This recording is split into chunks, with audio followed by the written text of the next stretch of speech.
Assalamualaikum warahmatullahi wabarakatuh. Perkenalkan, kami dari kelompok 2 yang beranggotakan Purnasari, Adi Rohim, Laras Yudi Pangestu, Wandari Cahyani, Alfian Aprianto, Dini Septiani, dan selaku dosen mata kuliah landas sistem pendidikan, yakni Bapak Dr. Badawi, Sarjana Hukum, Magister Pendidikan. Kami dari Prodi Pendidikan Bahasa dan Sastra Indonesia, Universitas Muhammadiyah Kota Bumi. Materi pertemuan ke-7 yakni tentang 1. Landasan filosofis dalam pendidikan, 2. Landasan psikologis dalam pendidikan. Perkenalkan, nama saya Purnasari. Sini saya akan menjelaskan materi tentang filosofis.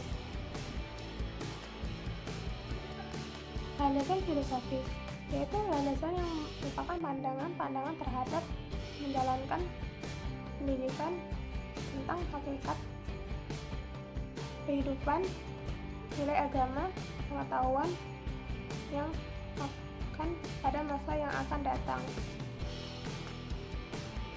Aliran-aliran filsafat yang mendukung filosofis. Yang pertama, aliran filsafat progresivisme, yang dimana bahwa aliran tersebut merupakan kemampuan manusia dalam memecahkan masalah dalam dirinya sendiri.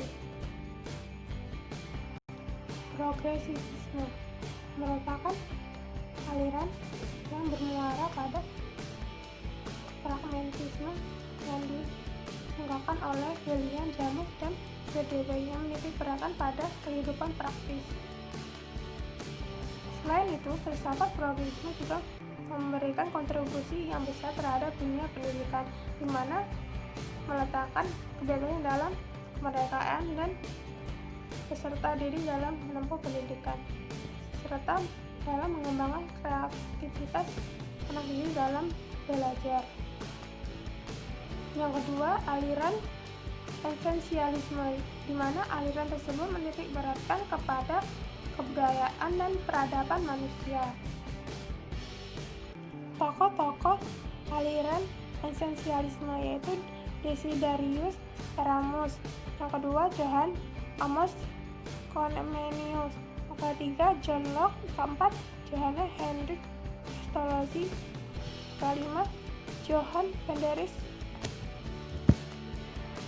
Pendidikan pada zaman Renaissance memberikan pendidikan berpijak fleksibilitas dan terhadap perubahan dan toleran yang secara doktrin tertentu.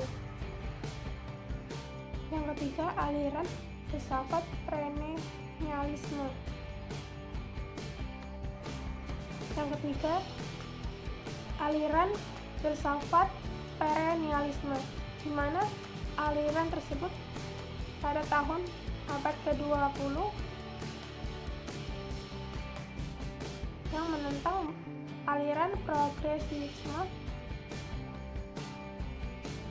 Yang ketiga, aliran filsafat perennialisme. Aliran tersebut pada abad ke-20 aliran. Assalamualaikum warahmatullahi wabarakatuh. Nama Dini Septiani. Di sini saya akan menjelaskan tentang aliran filsafat pendidikan perennialisme. Perennialisme merupakan suatu aliran dalam pendidikan yang lahir pada abad ke-20. Perennialisme lahir dari suatu reaksi terhadap pendidikan progresif.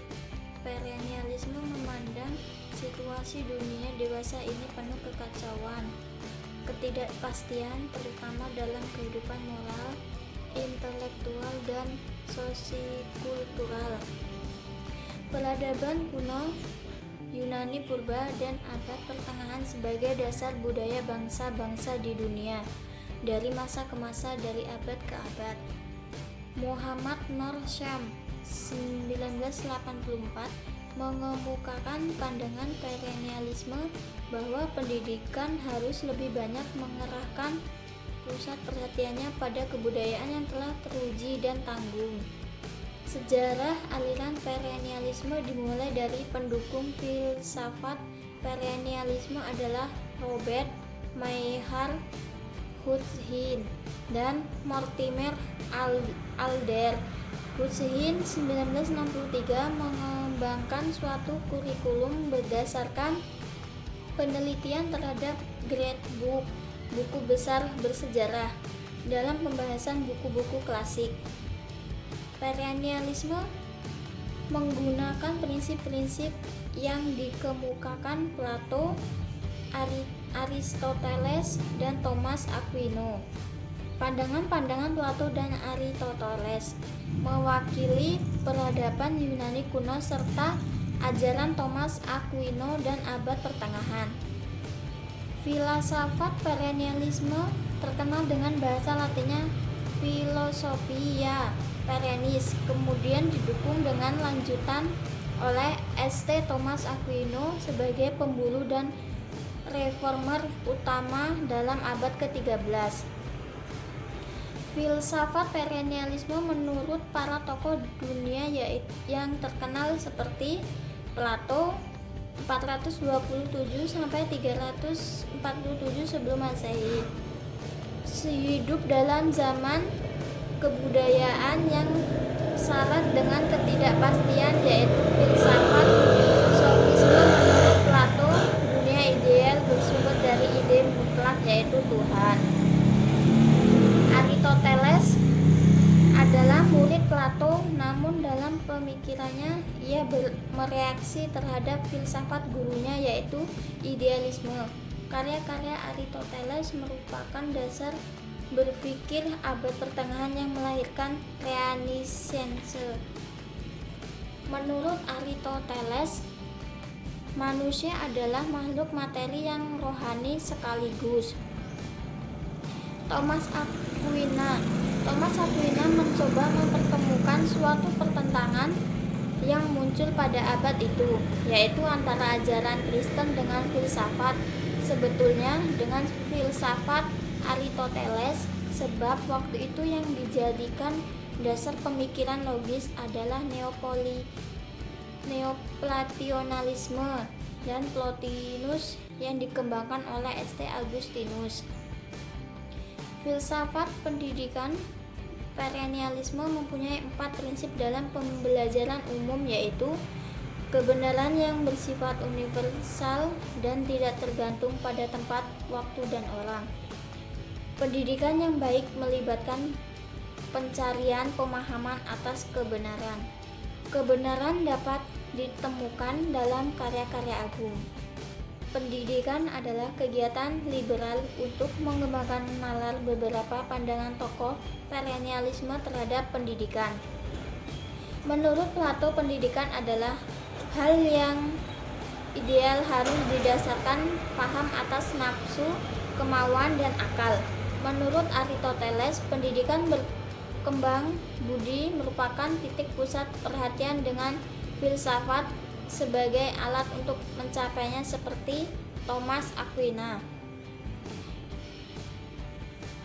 Pendidikan adalah menuntut kemampuan yang masih tidur agar menjadi aktif. 5. Aliran filsafat pendidikan konstruktivisme. Konstruktivisme berasal dari kata konstruktif dan isme. Konstruktif berarti bersifat membina, memperbaiki, dan membangun, sedangkan ismi dalam Kamus Bahasa Indonesia berarti paham atau aliran. Saya akhiri, wassalamualaikum warahmatullahi wabarakatuh. Assalamualaikum warahmatullahi wabarakatuh. Perkenalkan, nama saya Rara Fidi Pangestu dengan NIM 288201029 Prodi Pendidikan Bahasa dan Sastra Indonesia semester 1. Di sini saya dari kelompok 3 akan menjelaskan materi landasan dasar kependidikan materi ke-7, yaitu landasan filosofis dan psikologis pedagogis pendidikan sekolah dasar. Pada bagian ini kita akan membahas pendidikan sekolah dasar dari sudut filosofis, psikologis, pedagogis, dan sosiologis, pandangan antropologis. Yang dimaksud dengan pandangan filosofis adalah cara melihat pendidikan dasar dari hakikatnya, pendidikan dalam kehidupan manusia. Sementara itu, cara pandang psikologis, pedagogis atau psikopedagogis adalah cara melihat pendidikan dasar dari fungsi proses pendidikan dasar dalam pengembangan potensi individu sesuai dengan karakteristik psikologis peserta didik.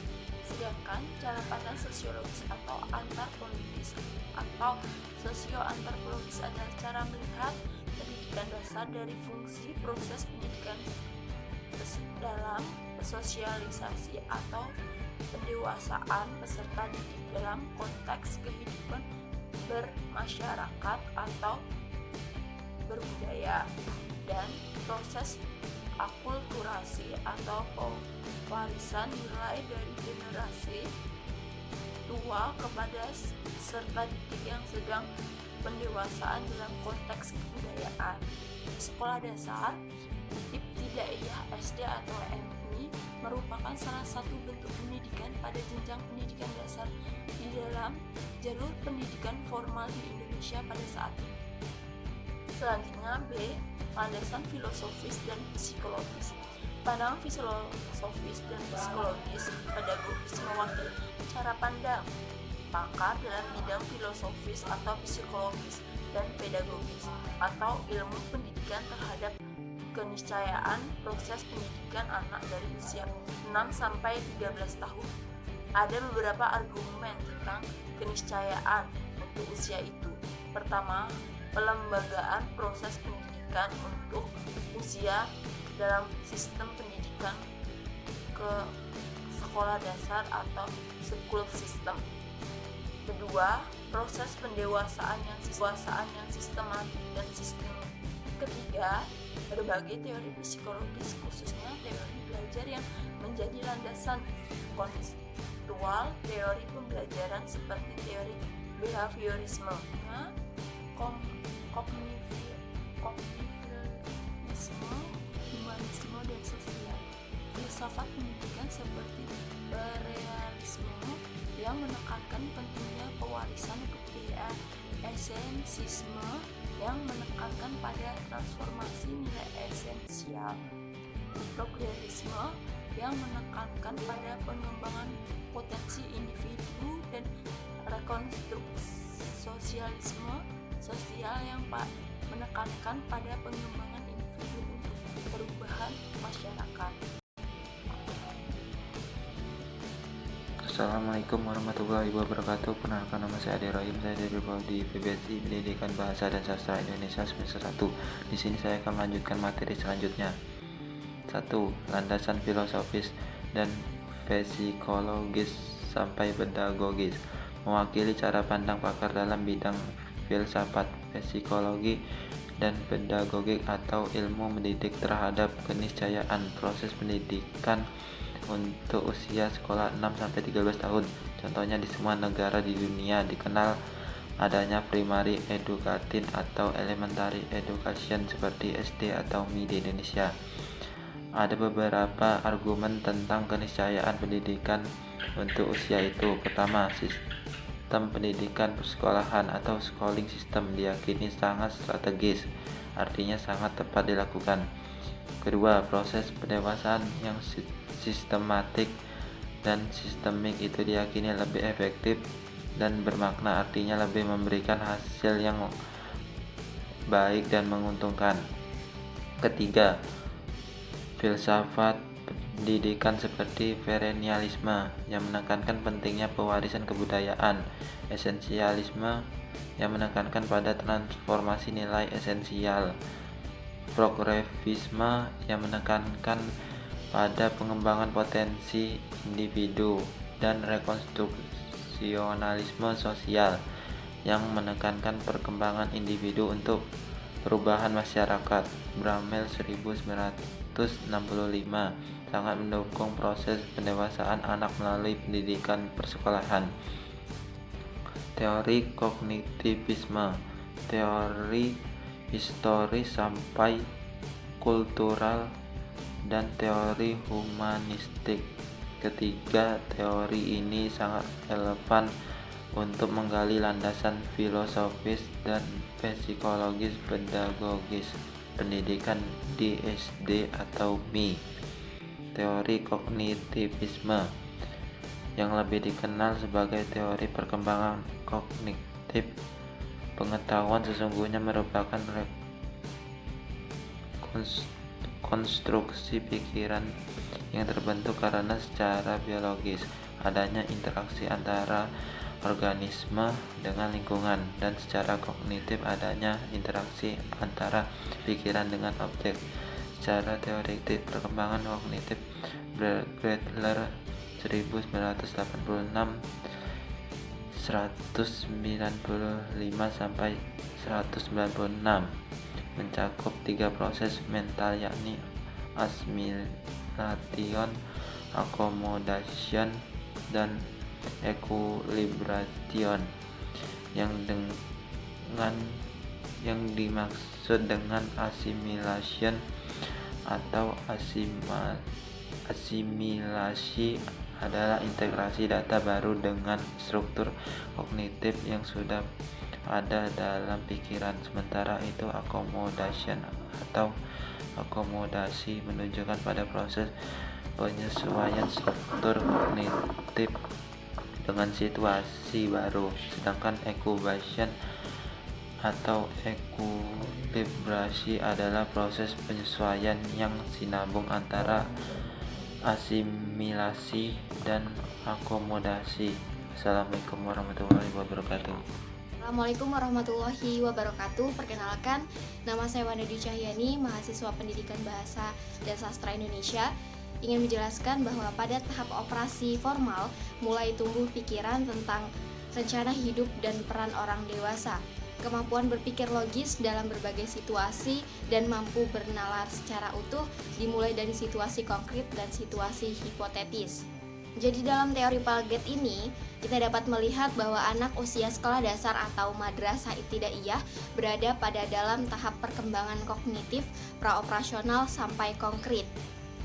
Pada usia ini, anak memerlukan bimbingan sistematis atau sistemik guna membangun pengetahuannya. Oleh karena itu, peran pendidikan di sekolah dasar atau madrasah ibtidaiyah sangatlah strategis bagi pengembangan kecerdasan dan kepribadian anak. Materi selanjutnya yaitu teori historis kultural atau cultural historical theories. Teori ini dikembangkan oleh Lev S. Vygotsky. Teori ini memusatkan perhatian pada penggunaan simbol sebagai alat dengan dasar pemikiran bahwa manusia menemukan alat yang telah mengantarkan kemajuan bagi umat Islam. Sistem simbol yang dikembangkan adalah bahasa lisan dan tulisan, sistem matematika, notasi musik, dan lain-lain. Hal ini merupakan produk dari belajar sosial dan social learning, yakni proses penyadaran simbol-simbol sosial dan menginternalisasi kebudayaan dan hubungan sosial.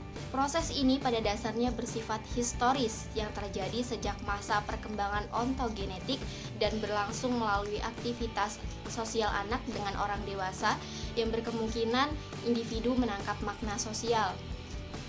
Kebudayaan dapat membatasi taraf berpikir anak yang bisa dicapai pada jenis sistem simbol yang dipakai dalam budaya tersebut.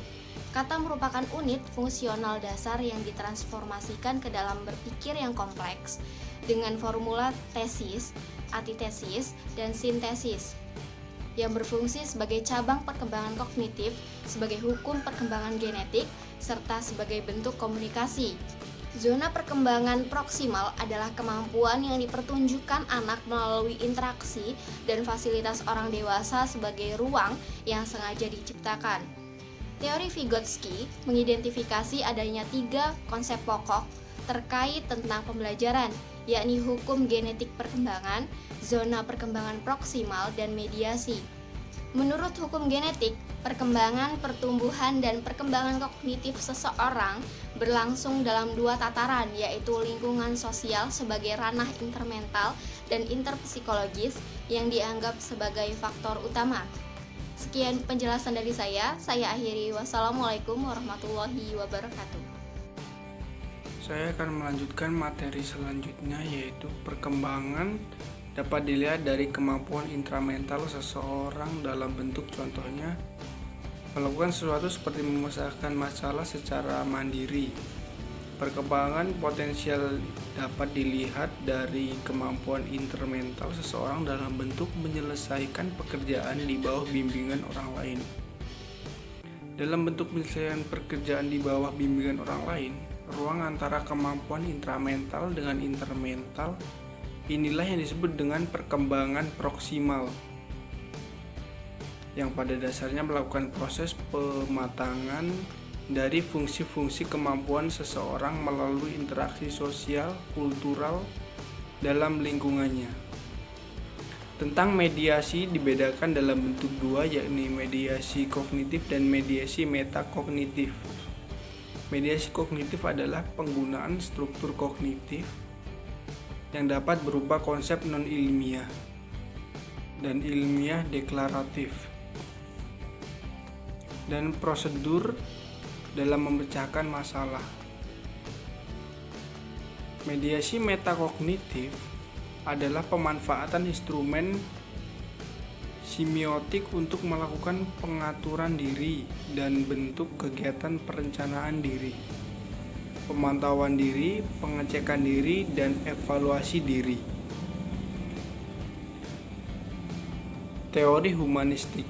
Konsep humanistik dapat dalam pendidikan memiliki banyak pengertian, antara lain bahwa sesuatu sekolah atau kelas atau guru dapat dinilai humanistik bila memenuhi berbagai kriteria, menekankan pada potensi manusia sebagai ciri utama, hubungan yang hangat, kepercayaan, penerimaan, kesadaran akan perasaan orang lain, kejujuran antara pribadi, dan pengetahuan kemasyarakatan. Ada sejumlah prinsip umum hukum ibu jari, yakni yang pertama, guru janganlah pernah menarik siswa ke dalam pengalaman yang ia sendiri tidak suka. 2. Guru janganlah pernah mendorong peserta didik untuk menyampaikan sesuatu yang ia sendiri sungkan untuk melakukannya. 3. Guru janganlah pernah memanipulasi peserta didik dengan berpretensi bahwa peserta didik mengerjakan sesuatu pada saat ia sendiri mengerjakan hal lain. Oleh karena itu, dalam pandangan humanistik, inteligensi atau kecerdasan bukanlah sesuatu yang tetap, tetapi dapat dibangun. Dalam konteks itulah, pendidikan humanistik untuk sekolah derajat seyogyanya diwujudkan dalam bentuk kurikulum bermuatan humanistik dan struktur sekolah atau kelompok yang humanistik. Pendidikan humanistik secara lebih mendalam mencakup pilihan atau pengendalian oleh peserta didik, kepedulian yang dirasakan, keterampilan hidup, evaluasi diri, dan peran guru sebagai fasilitator. Ada 7 aspek tujuan pendidikan humanistik, yakni 1. Perkembangan personal, contohnya kematangan berbicara. 2. Perkembangan kreatif yang mencakup pengembangan kemurnian, kreativitas imajinasi, interpretasi baru, makna baru, dan sejenisnya, seperti bermain untuk membuat berbagai bentuk dari tanah liat. 3. Kesadaran antar pribadi, contohnya setiap orang pasti membutuhkan orang lain untuk berteman. 4. Orientasi terhadap mata pelajaran atau disiplin ilmu. 5. Materi seperti pengetahuan, sosial, matematika, dan lain-lain. 6. Metode pembelajaran efektif, contohnya bermain